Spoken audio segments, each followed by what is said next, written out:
voices, let the chat begin. Fun, free-flowing, unpredictable too. You never know what's coming, it's all up to you. The Power Lunch Live Show, come and see. Powered by random happenstance and serendipity. Michael Whitehouse is the host. Watch it live, you'll love the show the most. The Power Lunch Live Show, come and see. Powered by random happenstance and serendipity. Michael Whitehouse is the host. Watch it live, you'll love the show the most. Hello and welcome once again to the Power Lunch Live Show. Every week we bring together as many as 4 fascinating and interesting people for a conversation that I cannot even predict. What will we talk about? Who knows? But I know we have 3 awesome people on here because sometimes I don't actually know our guests. They sign up and I meet them on the show, but this time I know all 3 of our guests. I've met 2 of them in person. I guess I just gave away the secret of how many people are behind me. But this is it's going to be a very interesting conversation. So here we are. Let's meet our guests. So I'm going to have each of you do just a brief introduction of yourselves, and then I'm going to share a couple of promotional thoughts, and then we're going to have our first presenter. So go ahead, Janine, tell us a little bit about yourself. Well, hi, I'm Janine Bolon, coming to you from a mile high in Colorado. One of the things I absolutely love doing is going snowshoeing. And no, I do not ski, but I absolutely love being in 4 foot of snow where I'm not having to, post hole, as they call it. I'm not post holing on my way up the mountain. So if you want to stick with me a little bit later on in the show, we'll talk to you about how to ditch your debt while you save bucks. All right. Next up is Clint Riggin. What's up, guys? My name is Clint Riggin.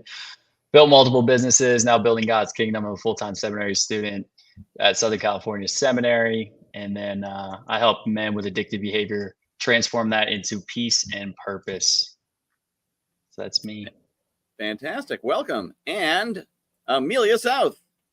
Hi, I'm Amelia. I'm an herbalist, forager, farmer, gut health expert. I'm the dirty hippie lady that goes barefoot hiking in the woods all the time. And I like to help people learn how to find wild foods and wild medicines and heal themselves with the powers of nature. Fantastic. Welcome. And a couple of promotional notes. So some things I have going up. First off, I have the Entrepreneur Village that happens every Friday at 2 p.m. Eastern. So if you're watching this and you're like, I want to hang out with a community kind of like this. I don't know if our guests will come to the village, but people like them. Of them can hear me because my screen just froze. But guywhoknowsaguy.com/village is where that will be. You can also, if you want to meet a whole lot of people and make some really powerful connections, jv-connect.com, September 10th and 11th. It is a high value, high intensity networking event with no pitches, no speeches, just making powerful connections. So that's what I got going on.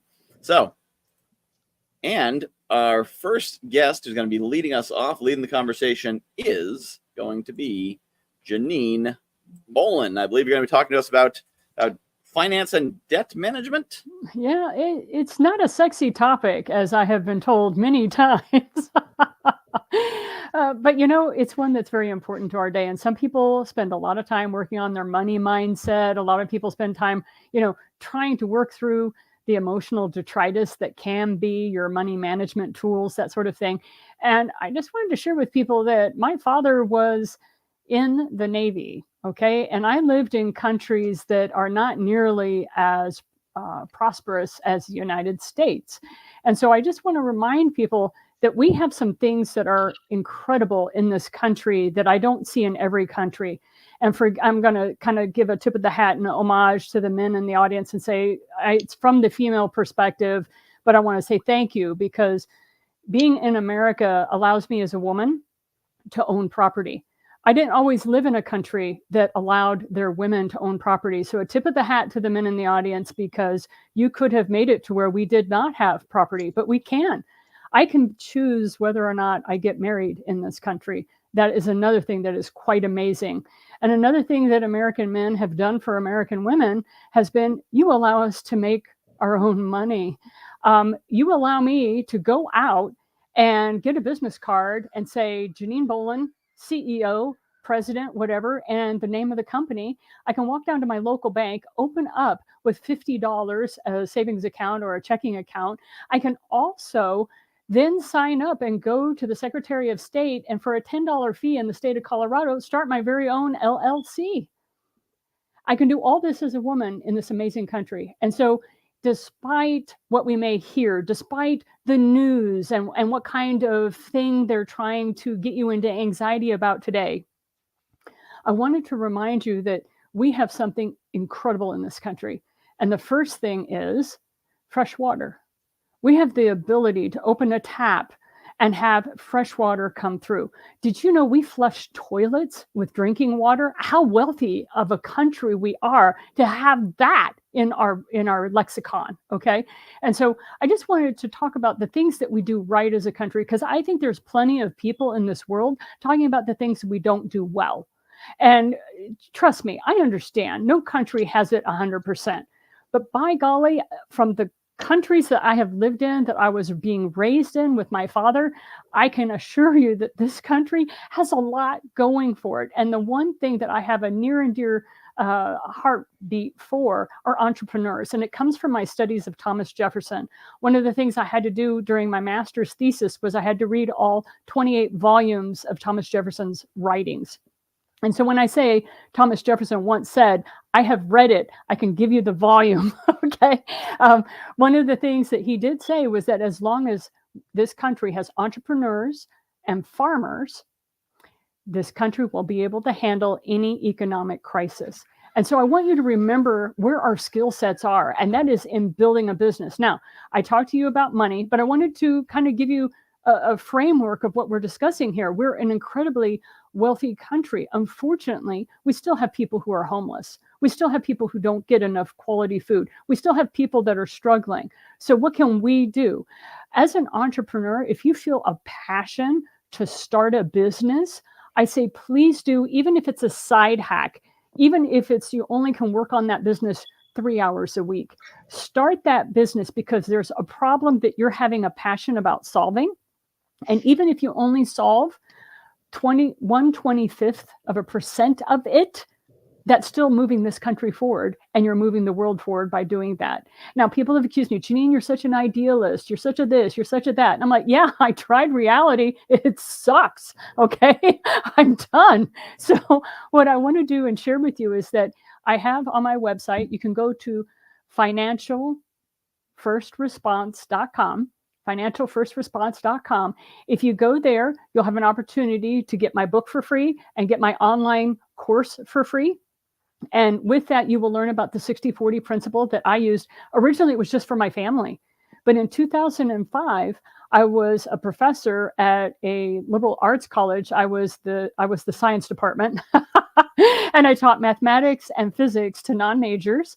And what I did, I ended up spending most of my Friday afternoons coaching the students how to budget their money because their grades were going down.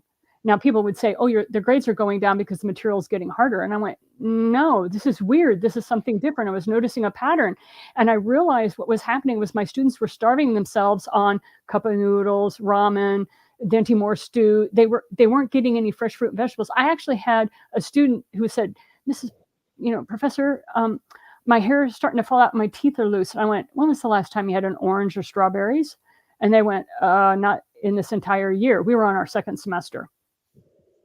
I said, you have the beginnings of scurvy. Get yourself a 5-pound bag of oranges. And he sat there and he ate almost all that 5-pound bags of oranges because he was so vitamin C deficient.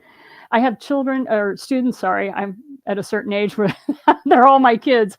But I've had students that had salt deficiencies and therefore they couldn't. So as an entrepreneur, life is going to present you with problems that you know how to solve. And I encourage you to build a business around that solution. Now, I've given you the book and the free course. I have open Friday coffees that start in September 27th. I have open Friday coffees. Ask me any question about that. And I want to say thank you to Michael Whitehouse, because Michael Whitehouse was the one that came up with this concept originally. And he gave me an opportunity to be able to open up once a week. I'm in a Zoom room. It's totally free. Ask me any question about money. If I can't help you, would you please give me the honor and the privilege to be able to give you somebody in my network that can help you for free? Thank you so much, Michael, for allowing me to be on today. It's always a delight working with you. And it's great to have you back. If I recall correctly, it was on the first iteration of the Power Lunch Live show. You read about the open virtual coffee on my email list. You started doing it. I then brought you on the show, and that's when I learned about the way you were doing it previously. So right. So thank you so much for supporting me in the work, and anything I can do to support your community, especially when it comes to their money or starting their business, please let me know. Right. Yeah. Definitely glad to have you. You know, a couple things you mentioned. I like how Amelia smiled. She's like farmer and entrepreneur, right? Yes, right there, back to back. Thomas Jefferson loves her. And then also a lot of things you're talking about gratitude and appreciating what you have and doing, you know, following your purpose and your mission aligns with a lot of what I see Clint talking about on social media and in his messaging. You know, different words, same message. Talking about, you know, living in God's purpose and having your gratitude for the gifts you're given and everything. So I'm always impressed by the guests that the producers put on this show and how well aligned they are. So, but yeah, and so the format of the show, feel free to jump in if you have a thought. You don't have to raise your hand, just speak up.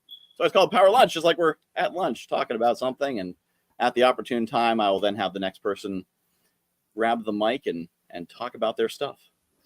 Well, one of the things that came up in the Open Friday Coffee today was the fact that there are so many entrepreneurs that are struggling and they're doing it alone. And one of the things I have to compliment Amelia about is that she is struggling in certain aspects of her business, but she reached out. She reached out to Michael first. Michael said, hey, come on to the summit that I'm running. He does entrepreneurs.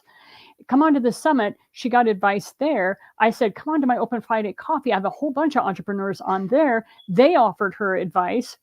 And then we were able to line her up with a consultant who can take her to the next level in her business. The thing is, when you struggle, oh my gosh, would you please reach out to something other than Google and AI?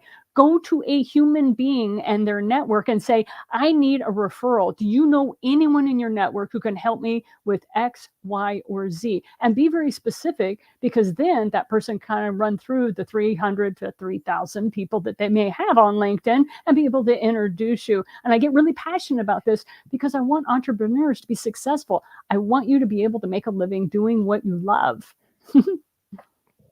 Janine, I could talk for a man. In that side of things, men feel ashamed to reach out for help, regardless of what it is. Working with men and understanding them deeply, and being a man, we just have this urge that we can do it all on our own, and we don't need the help. But if there's any men that are listening to this, you should reach out to Janine, because it sounds like she knows what she's talking about, and she can probably help you out financially. Because when I had all my finances taken care of someone else, and I don't have to worry about my finances, best thing I've ever done. Well, that's when you can relax, right? Oh, yeah. That's why I haven't relaxed in 8 months. So, but speaking to the men, please realize that natural tendency of not asking for help. You used to be able to do it all. I mean, I want to give them their power. I'm like, yeah, as a guy, you used to be able to do it all, and you chose whether or not you wanted to have a family. You chose whether or not you wanted to bring other people into your tribe. You used to be able to do it all. But now, with our society being set up the way it is, no one expects that of you. May I ask the question, why do you expect that of yourself? Yep. Yeah. And I think I see both men and women that not want to ask for help for different reasons, but ends up the same result. So men don't want to, they don't want to feel weak. They don't want to feel vulnerable, relying on others. And a lot of women I encounter tend to downplay what they're doing. Be like, well, it's really me. I need to figure this out. I don't want to impose on anyone else. Well, how we're you take also care of- afraid to spend a lot of money. Yeah. Because we're the ones that are in charge of budgeting everything for the entire household. And then we're like, oh my God, do I have enough money here? Do I have enough money there? Can I also get groceries? Can I also get this? And yeah. And then that's also an industry issue, is that most things you encounter, you're on Facebook, and everything you're seeing offering help is selling you something. And so you see some video pop up and like, are you having a problem getting enough leads? Well, just join my $97 program or join my $27 program. And when you make true human connections, you have people who say, let's see what resource I have that can just help you, like bring you to a summit or to the open virtual coffee, or like Clint building his discipleship groups and whatnot. Yeah. He's looking for ways to help people serve each other, whereas most things that are brought to you that you don't find through networking are selling you something. That's why they put that ad up. They want to sell you something. Nobody's paying for an ad, so they can help you. That's I was like, yeah, sure. Let me just drop $5,000 in Facebook ads just because I'm nice. Yeah. Oh my goodness, you're No, so I hear right. you. Do we answer these questions? We have yeah. questions in the chat. So You wanna bonjour, answer? Estelle. Lovely to have you with us. And Danielle Zola, lovely to have you with us. Yep. From Boston, that's where could you sell Yep. them? Yeah. So she commented on Can a anyone LinkedIn, hear me? either mine or Clint's. Can anyone hear me? Yes. I don't- Hello, Sharon. Oh, hi there. Okay. Sorry, I wasn't sure I had everything open. So glad to hear it. It used to be that men would go to work and they would be the primary breadwinner. Yeah. But with the cost of everything nowadays, it's almost impossible for that to be true. There's the women that work outside the family so very much. I know that in my years of employment, I always worked, retired from 2 jobs, and raised a family, and didn't think anything of it. So it is true that it used to be all the men would bring something to the table, which I dearly respected. But as time goes on, and today we live in an economy it's almost impossible for just one paycheck to make it. You're 100% right. Yeah, and actually that seems like a good segue into if Clint's going to be talking about men and faith and finding their place in the world. Is that right, Clint? Yeah, we can talk about whatever. I wasn't This even seems like this was not good segue planned to you coming whatsoever. in. I That's just saw okay. this pop up on my calendar. I was like, all right, let's do it. Yeah, as I was telling Sharon, the spirit will tell you what to say. Just let it flow. Yeah, I was gonna. I'm trying. I'm trying. I was gonna talk about one thing, but I really just want to talk about Jesus. Oh my. How Jesus loves every single one of you who's gonna watch this show. Give you guys a little background story. I did 8 years in the Navy. Did 1 deployment. Was addicted to cocaine 3 years after that. Built a $500,000 fitness coaching business. Lost it all. 3 attempted suicides, and I found myself through Christ July 6, 2023. Went on a road trip across the US, 153 days, started 2 other companies. That was my purpose. Now I do seminary school full time, and serve in multiple organizations, masterminds, and just serve where I can to help other people. But I wrote down 3 Ds and 3 Cs that I want to speak about. And 3 Ds are discipline, which I think men, we lack a lot of. I'm going to be completely honest. The discipline in your life in 5 areas: faith, family, fitness, focus, finance. That's what we follow in Limitless Faith Kingdom Builders. Faith, putting God first in everything you do. Family, making sure that you reach out to your family, tell them you love them, tell them you appreciate them, or your friends, just being there for them. Fitness, take care of yourself. 50% obesity right now in America, and also diabetics. I think it's like 56% of men have diabetes. Actually, just America in general. It's all based upon what we eat, what we take in, and the nutrition that we have, and also everything that you see around you. I'm going to tell you this right now. If you ever have any questions on hormones, nutrition, working out, whatever it might be, send me a DM. I will answer you. I will help you, because the world needs help. Next thing is focus. So our focus is, this was something for me. I was never focused. I was always going for the next thing. I was always trying to do the next thing. I would always try to help the next person, but I realized if I didn't help myself, I couldn't help anyone. So I would say, what is your focus? And then how are you being able to dial down exactly what that is every single day? Let me give you an example. Me and Michael have a call Monday, every single Monday at the same time for 15 minutes. And he tells me exactly what his focus is going to be for this week. And then we have a call next Monday. And all that is being accountable to somebody to let you know what you're going to do for the week. And then we'll talk about it the next week. And then we'll be vulnerable with each other. Hey, got this done, didn't get this done. Accountability is key. Next thing, finance. Declare how you're going to make money, make it today. I don't care if that's an offer, an email, whatever you have to put out there. This is the first time I'm not building a business, so it's actually really weird for me. And performance side of things, like I'm actually taking a rest and I just read scripture in seminary school and classes pretty much all week. But the 3 Ds: discipline, direction, where are you going, and the destiny. Because I feel like a lot of people are lost in feeling what their calling or their purpose is in life, truly. And the 3 Cs: are you committed? Do you have clarity, or you're convicted? Because committed and convicted are 2 different things. You can be committed to something, but when you're convicted, it's a completely different feeling. Let me give you an example. I'm committed to going to the gym, but I'm convicted because it speaks about how our body is the temple of the Holy Spirit and that we are supposed to take care of ourselves. I was committed to step into 3 bodybuilding competitions, but that's a completely different feeling than having a conviction for something in your life. So Jesus loves you. Jesus will always love you. And that's all I got to say. God bless. Thank All you. right. Clint, you said some things that, really struck home to me. And some of those is your devotion. You had 3 suicide attempts. I'm so glad you're here with us today. I am glad now that, yes, God bless. I too have I'm a little bit different than the rest of the guests.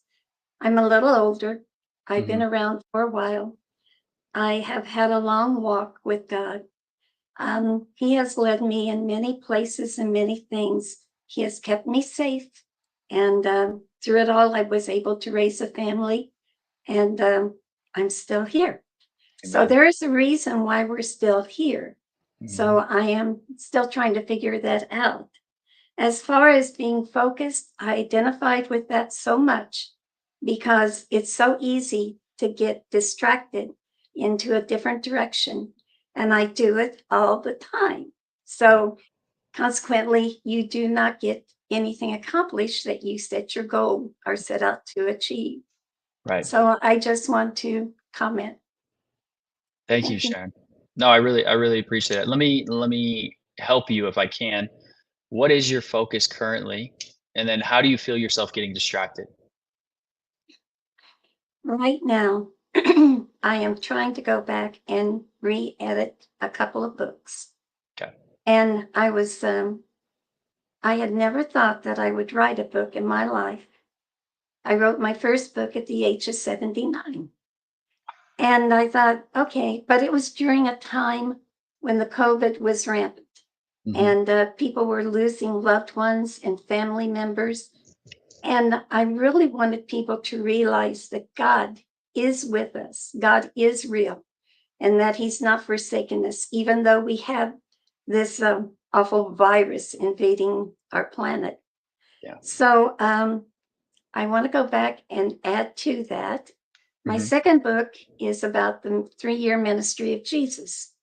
And of course, I had my own comments and everything, but I only took it from his birth up to the last visit to Jerusalem. And I want to finish it. So I have included his trip to Jerusalem, as well as his crucifixion, which was really hard to write, and on through his ascension as well. And I have that with a publisher now. So if you were to ask me what my goal is now, right now, I'm just trying to get that done. And I And who's think if keeping I you can, accountable? I'm sorry, what? Who's keeping you accountable? Myself and the Holy Spirit. Yes. Yes, I So do you believe have a that. date? Do you want to get that done by? At least by Thanksgiving. because I think it would be good reading material for those celebrating Thanksgiving and also Christmas. Perfect. Sharon, if you're open to it, we can have a 15-minute call every week, and you Mhm. tell me how far you are on your book, All right, and then that we can would keep keep you me accountable till focused. Thanksgiving. All right, I like that. I have a Thank lot of you. time. Believe me, I have a lot of time. I'm in school, so I got all kinds of time, and I'm going crazy. Okay, well, Because hey, I would love that. So, we'll all definitely right, connect thank after you. this. Thank you. Yeah. Yeah, and I love what Clint said about how he has this time, and so what he's doing with this time, instead of playing Call of Duty or So whatever, much. is like getting on calls with people and doing accountability calls, which is Right. both serving and also, I imagine you're probably learning something from being under the hood with however many Oh, people you're doing these accountability calls with. 100%. It's just the perspective and like hearing from different places and areas, and for me, I need to know how to approach different conversations in different ways of how I'm going to meet people, because we are told to love your neighbor, right? And sometimes it's really hard for me not to understand why you aren't doing the things you're doing. But then I have to take a step back and be like, okay, let me hear more of the story. And that's more of the empathy piece. You know, Clint, I believe that the very last lesson we learn in life is to learn to love, no matter what. And because think about it, if you haven't learned that lesson, you surely couldn't get into the kingdom of heaven Mm, because God is love. And if you mhm. haven't learned that, I can't see that there would be room for you. Oof. That's a word, Sharon. That's a word right Okay, there. I'll be quiet. That's Yeah, good. so Clint, one thing you're talking about, the in terms of clarity, conviction, direction, Mhm. and whatnot, reminds me of what Amelia was talking about, in terms of focusing on what she's trying to do, because she I think has a pretty solid conviction of what she wants to share with the world and mission. And I'm not going to tell your whole story for you, but I think it kind of ties into what Clint was talking about. And actually, here, let me throw you the mic, Oh, and you can talk a little bit about what you do and who you are, and then we can Oh, tie that me? into the conversation. Yes, I'm like, which one are you throwing the mic? Okay. Amelia. Yeah, So, you're next. you want me to talk about what I do? A lot of what I do is teaching people. I mean, I love teaching people. I am I love teaching people what I know, and I'm very good at teaching people what I know. And what I want to teach you and teach everybody that follows me and everybody that learns from me is how to be a little bit more self-sufficient, how to trust yourself more, and how to get back in touch with nature. And I don't care what religion you are in the entire universe, if you're living on this planet, you're part of nature, you know, and being out there and being part of it, touching, feeling the plants, feeling the grass beneath your feet once in a while is, that it's healing. It's a lot more healing than people think. And I had no real plans for what I was going to talk about today either, because I was like, whatever. Um, but I did actually start recently taking an online class that is just blowing my mind with how amazing it is, that I definitely want to incorporate into my practice. Because one of the things that I'm hoping to do soon enough is start running a retreat, every now, maybe once a month or every couple months a year, something like that, for 4 or 5 days, and bringing people back into nature, teaching them how to find food in their area, how to cook that food, because cooking wild foods is totally different than cooking stuff you get at the grocery store.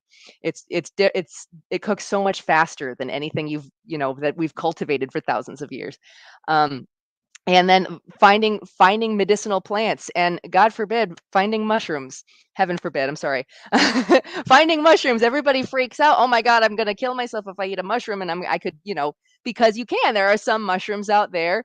You can eat any mushroom once. Um, but Hey, but there's some mushrooms that are absolutely amazing and so delicious, and it breaks my heart that more people haven't tasted these things in nature. There's some stuff, You know, there are some varieties of plants that are natural. Like if you've ever seen Queen Anne's lace, the plant Queen Anne's lace, is big white flower umbels all over the place. Maybe Janine knows what I'm talking about. She might be. Um, anyway, they're big white flowers. They're all over the place right now. They're on their way towards the end, but that's actually wild carrots.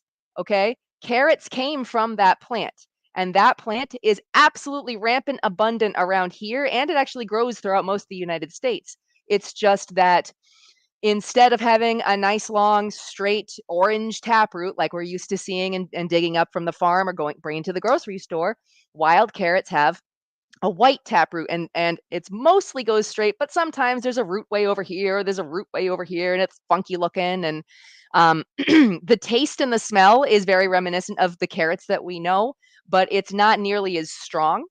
And so that's, you know, people are like, well, it's not very sweet, I don't like it. And I'm like, humans have bred. Thank you. Thanks, Michael. Humans There it have is. bred, yes, Okay. sweetness into these things for you're looking at thousands upon thousands of years of people saying, "Oh, I like this one. I like this color, or I like this, you know, flavor," and they just keep breeding those ones together and together and together over and over again until all we have now is the Queen Anne's lace flowers and the roots and Daucus carota versus the orange ones, or sometimes you get some yellow or you know, purple carrots and things like that that you see at the farmer's market. And you're so disconnected from your food because you're used to going to the store and picking it up out of a box or a bag or whatever. And you know, or maybe you go to the farmer's market and you still see it in beautiful little piles and you see those things that we've cultivated for thousands of years versus going back and knowing how to find it at the right stage and looking for the original food source and what it actually originally tasted like. So one of the things that I get really really excited about, and I could talk about wild plants for ages. I'm sure you can tell that, like if anybody cares. But one of the things that I really like to get excited about, and oh, thank you. Yeah, you can on my website herbalremediesbyamelia.com. I actually have one little course that you can get for free called Eating Acorns, and it's all about how to pick and find and harvest and eat acorn, make acorn flour with acorns. And the thing I love telling, the story I love telling people is when the first time you, as a modern Western or American person, taste acorns or anything made with acorns once they've been properly, you know, um, what's the word I'm looking for? They have to be prepared in a certain way. So, but once that's ready to go and you eat that, your body basically says, "Oh, holy crap, I've missed this." It's like your DNA is reconnecting with the ancient history of your human lineage because people don't realize, but human beings have been eating acorns as a food source for thousands upon thousands of years. It's only really maybe like 120 years that we stopped eating acorns. And now nobody knows you can eat acorns. So when your body goes back to eating this original, like, ancient food source, it's like your cells are screaming, "Oh my gosh, this is what I've been missing. This is what I've been needing." And your body starts to wake up. Like, and you go from eating, you know, Taco Bell and Doritos and Oreos and stuff, and then you suddenly, I mean, that's the difficult thing. That's one of the reasons why I like doing this in person, because I would like to do a retreat, an in-person retreat for, you know, 4 or 5 days where I'm like, the first couple of days, I'm feeding you foods that are going to wean you off of the garbage that you've been eating. You know, even people that eat really healthy, it's still not, a lot of them don't eat as healthy as they think they do. And when you go to just eating like whole foods, you know, and then incorporating the wild foods into that, your body wakes up because it's finally receiving all the vitamins and minerals and nutrition that it actually wants, that you were historically getting for, again, the thousands upon thousands of years before this. So you feel better. I want to see people go from, "I feel like crap, I need help," and they're begging me for help with this, begging me for help with that, all these health conditions, because I get messages every day from people saying, "Please, can you help me with this? Please, can you help me with that?"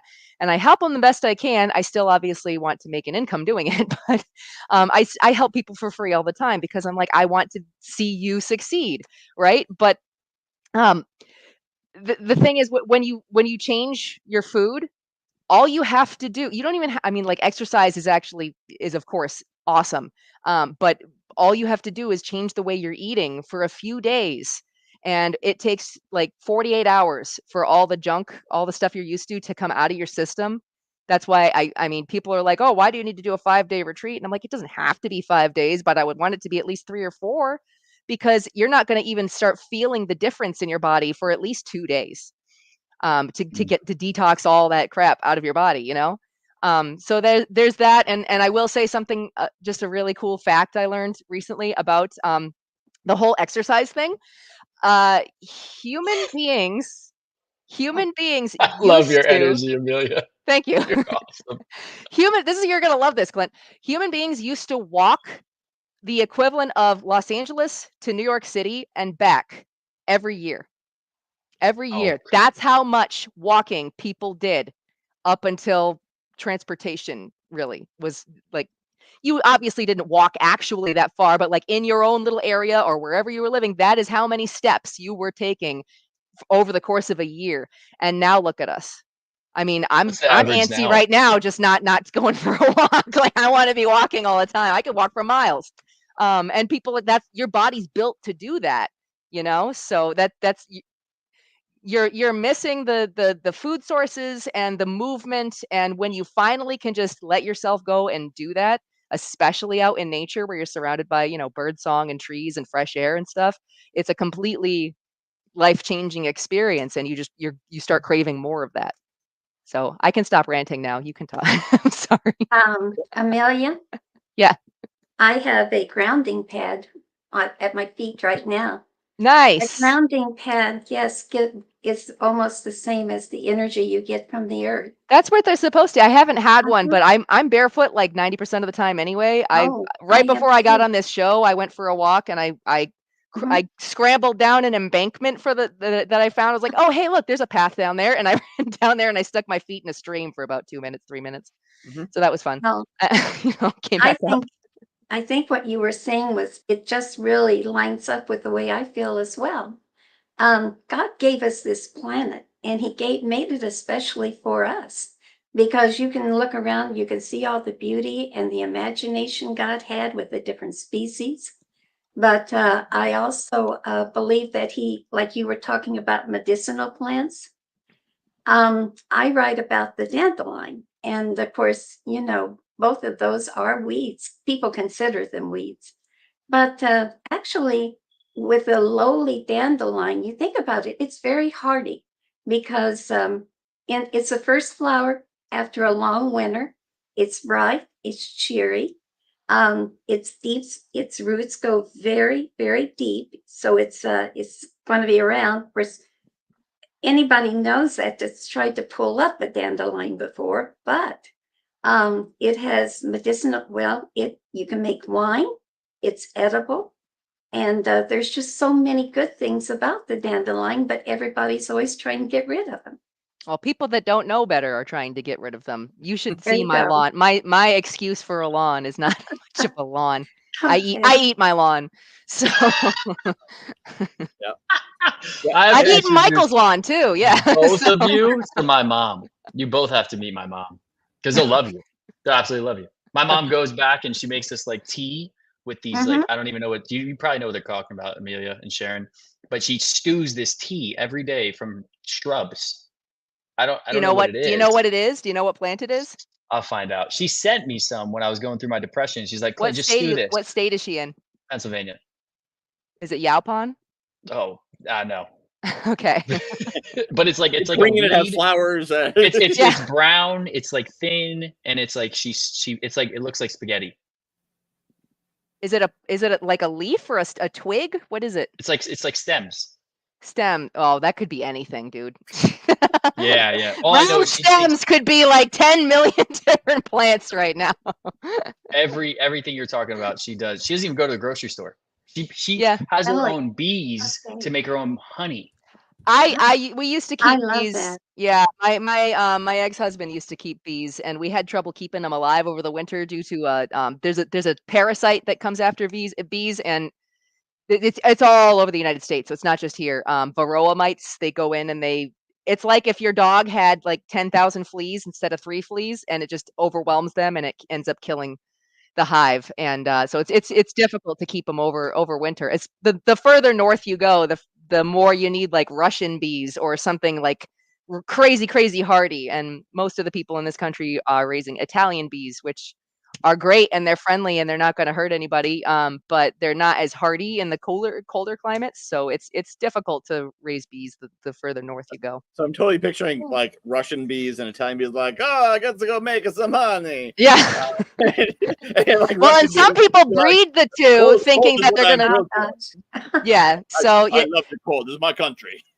as long as you're not throwing Africanized bees in there, you're fine. And there's some guy that's famous for this, like out in Utah somewhere, I think, who bred Italians to Africanized honeybees, and everybody was freaking out because it's like, dude, if those things escape from your area, other people are in trouble. Because I don't know if you guys understand what I'm talking about.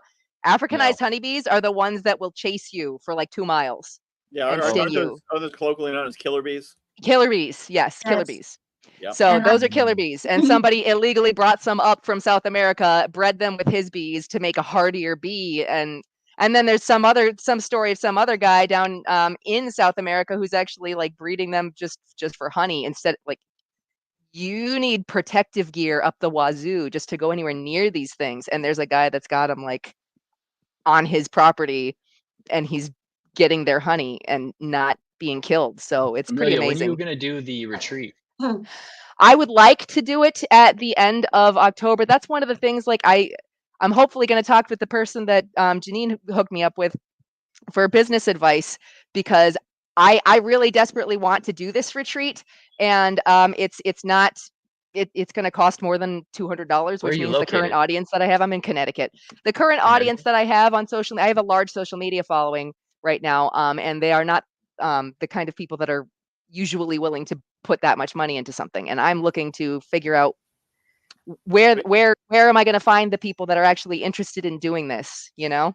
So just the other day, I was thinking I would like to run a retreat, but what I lack is attention to detail and all the like curriculum stuff. But I have a decent audience of people with money, and I just need partners to run a retreat with, ideally not too far away. Yeah. Well, yeah, but are the people that are interested, do they want to heal themselves completely? Oh, thank you, Toby. Somebody just said in the comments. Amelia, I'm going to stop you right there. Go ahead. Stop arguing for your limitations, my dear. Okay. Yeah, I'm going to say, so I haven't actually surveyed this, but I'm fairly confident that at least 87% of my audience eats food. Yeah, I would guess. I would gather, yeah. Met with 95%. So, and among the ones who eat food, they might want to eat better food. And as you were talking, one thing I was thinking, like, would I want to go to a 5-day retreat on eating better?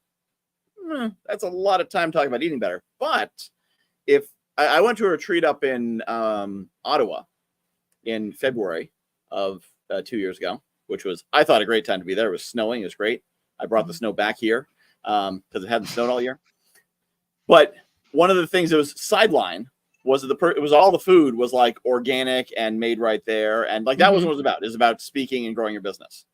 But it also had really good food and got me thinking more about food. And so as you were talking, I was thinking you have a retreat that's about, you know, growing business, networking, whatever. And you got to eat while you're there. So there's a natural educational opportunity 3 times a day. Oh, yeah. A little bit of training with it. And then with that goes business education, networking education, masterminding on business, whatever it might be. That's what you pay $1,000, $2,000, $3,000 to attend. And then you slide in, you know, the food part of it. Like while you're here, Toby likes that idea. So while you're here, would you like to learn how to forage your own wild food and cook it? Is that where you go and grab your own food? You forage it? Yeah, yeah, a lot of it. Not 100% of my diet. Unfortunately up here it would be very difficult to forage 100% of your food anywhere, at least in New England. But I do as much as possible. My farm is only like 1 acre. I have a teeny weeny little farm, but it's just enough to be growing enough vegetables to supplement myself, so I don't have to buy everything at the grocery store all the time.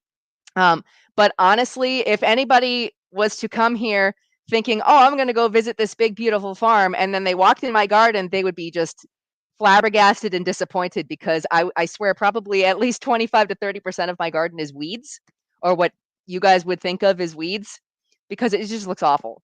But then I walk you through and I say, oh, no, don't pick that, I eat that. Don't pick that, I eat that. Don't pick that, I eat that. And it looks horrible because the weeds grow more abundantly than the vegetables that I put there on purpose, Yeah. But if I know which weeds I can eat and how to prepare them and how to cook them, and honestly, I've been sleeping so much better this year since I just did that. I stopped pulling the weeds and I just started eating more of them. And I just said, you know what, that's it, because my body is getting absolutely all of the minerals and everything from the soil that I need, because those weeds pop up.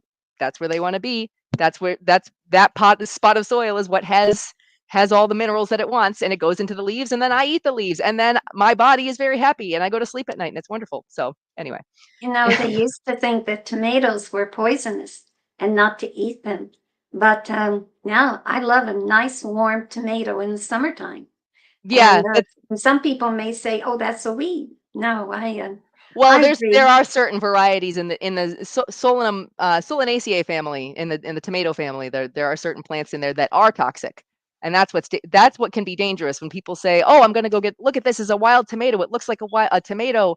The leaves are like a tomato, and this looks like a little tomato." And sometimes, if you see that, you're picking horse nettle, and that can kill you if you eat it. So Anything goes with mushrooms. You have to be careful. Yeah. Yes. Yeah. There are some mushrooms that if you eat them will keep you full for the rest of your life. yeah, exactly. Yes. All hour of it. However much there is left. Yep. Yes. Yes. Yeah, but an interesting theme that I see across, what we've shared is kind of an idea of reconnecting to what is provided to us, whether it's reconnecting to the earth for food, or reconnecting to God for guidance, or reconnecting to financial truths and to our purpose. There's been one thing always amazes me about this show, because I'm pretty sure I explained the show to everyone. Anyone watching for the first time, the way people get on the show is they sign up to be on the show, and the first 4 available that Friday, that's who comes on. There is absolutely no process of me saying, oh, these ones fit here, these ones match there. It is simply a matter of who gets put on the show. So when I say that it is serendipity and random happenstance that powers the show, it really is. I just host it and create a vehicle for it. And so then finding the themes among it, and it's been fascinating. I think this is probably the 60th or 70th episode, that there's these universal themes that come together through so many ways. And that's why I'm glad that Clint's here. I'm glad you're all here, of course. But Clint is one of the. Clint opened my eyes to how open-minded an evangelical Christian can be, because a lot of the ones I've met, they'll be like, it's this way, it must be this way, this is the interpretation, and I don't want to hear about that, and I don't want to hear about that, and I don't want to hear about that. And Clint has humility to say, well, this is what I believe, and this is what the Bible teaches me, and this is what God tells me, but you believe something else. What can I learn from it? What is God teaching me with this other belief? And so in me and Clint, he kind of like opened up a lot of ways of looking at things, which was very powerful. And so that's how we met. Huh? That's how we met. Like how we met initially. I think you commented on a post, and then we got introduced, and then we met in Orlando for the first time. Okay. Yeah. Which was Michael is a very, very analytical person who knows his stuff, Yes, which is I agree. incredible, because a lot of Christians do not know their stuff. They think they know the truth, but they have never looked at the truth, which is the Bible, unfortunately. Yes, that's true. And then, of course, you have our language. Our language can be confusing. It's very limited sometimes. You have overlapping of meaning and everything. I also feel that if you have to be careful how you approach people. First of all, they have to be ready for it. And secondly, you have to come in with humility, because if not, the Mhm. walls go up. And once the Oh walls yeah. are up there, it's hard after that. So, and I always Yeah. think, if I can just plant the seed, then God can take over and do what he does so well. Mhm. Yes. Exactly. The biggest thing I tell people is like we're all sinners, and we're all looking to pick up our cross in some type of way. Like we're all looking to do something to find something higher than who we are. And that's some people that's Buddhism, some people that's, the Yes. universe, that's whatever it might be, Hmm. but it's accepting all of that because we're all human beings and we're all here to love each other. We're all here to see each other go and succeed regardless of what Mhm. that is. And Clint, what you're talking about, it's really noticeable. People that have never been introduced to a religion, they still sense that higher power. And I like that. That is Mhm. universal. We all do it.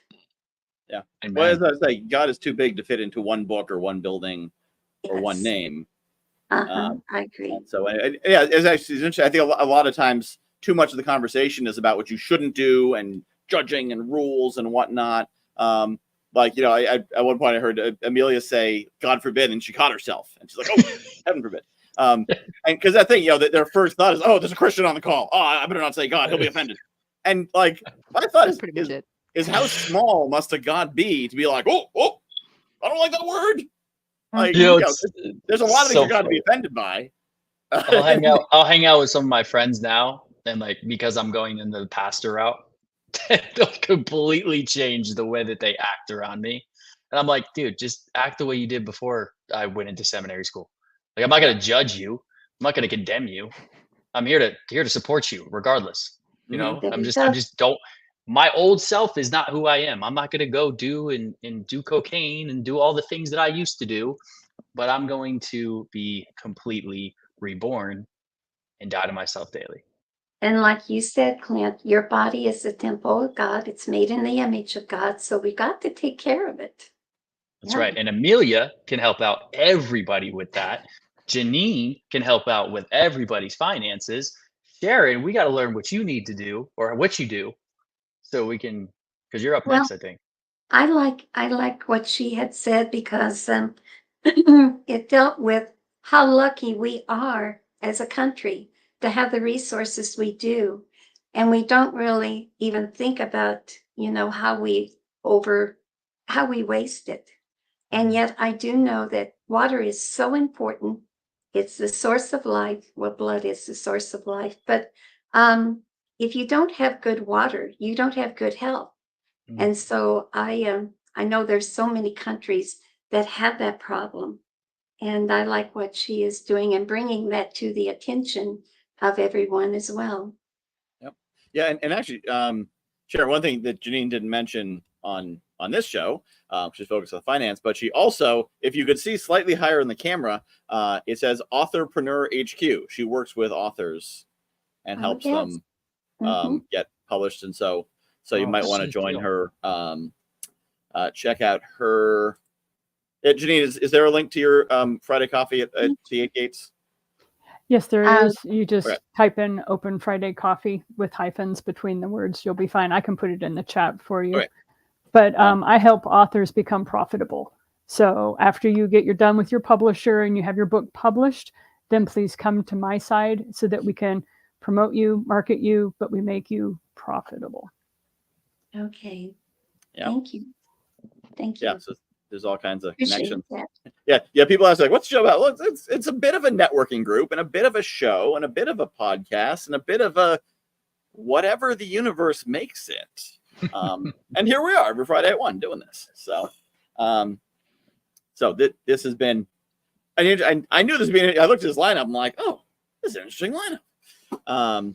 So I knew it was going to be a good show. As always, we do need to wrap it up because I do need to go and run. Oh, wait, hold on. Let me put these links into the chat first off. So this is the link for the Open Friday Coffee. And this is the way to reach Clint and this is a comment from Toby. And Toby loves all caps. Toby's fired up. Yeah, if you ever talk to Toby, she speaks in all caps too. So yeah, Oh, it's not that I'm she's sorry. writing in all caps. That's just how she is. Oh, she is fired up. Actually, I'm running a summit in November with her called the Boot in the Ass Summit. Because when she was helping people on hot seats and some summits, I'm like, I love this style of just like, I'm going to give you advice. You ready for it? Get ready for it. If you're ready, okay, here it comes. And I'm like, I want a whole summit in that vibe. So, yeah. So yeah, she lives cracked me she up. she has escaped death 7 times. So Wow, she's like that's I'm gonna interesting. live 100% because the world can't kill me. All right, so here's one more link, and then I need to get out and run the Entrepreneur Village. So what up? Okay, and this is from Dwelling. this is from Amelia. blacksunfarmct.aweb.page/0 and so after this is the Entrepreneur Village, Fridays at 2 p.m. or whenever I get out of the Power Lunch live show. And so you can find that at guyknowsaguy.com/village to sign up. If you don't want to sign up, you just want to sneak in, just put the word Zoom after that. guyknowsaguy.com/village Zoom and slide right in there. And a quick reminder that the JV Connect is this in a few weeks, jv-connect.com. So if you like meeting the awesome people I hang out with, that is how you do it at jvconnect.com. So thank you, everyone. Normally we would go around and do a quick round of last thoughts, but we actually used up all our time with our first thoughts. So there we are. But thank you all for being on here. This has been fun and interesting as always. Amelia, we'll have to reconnect, talk about Retreats, doing some right? kind of Yeah. retreat. I was talking to Safriana today about doing a joint retreat with her. Nice. And I was like, what a joint retreat with Amelia and Safriana. Yeah, all 3 of us. That'd be good. That would be an awesome event. So we will talk more about that. All right. And thank you, everyone else, for being a part of this. This has been awesome as always. And I will see you at the next event or whenever or whatever we do. So, all right. thank you. You See you everyone. later. Okay. Bye. Bye-bye.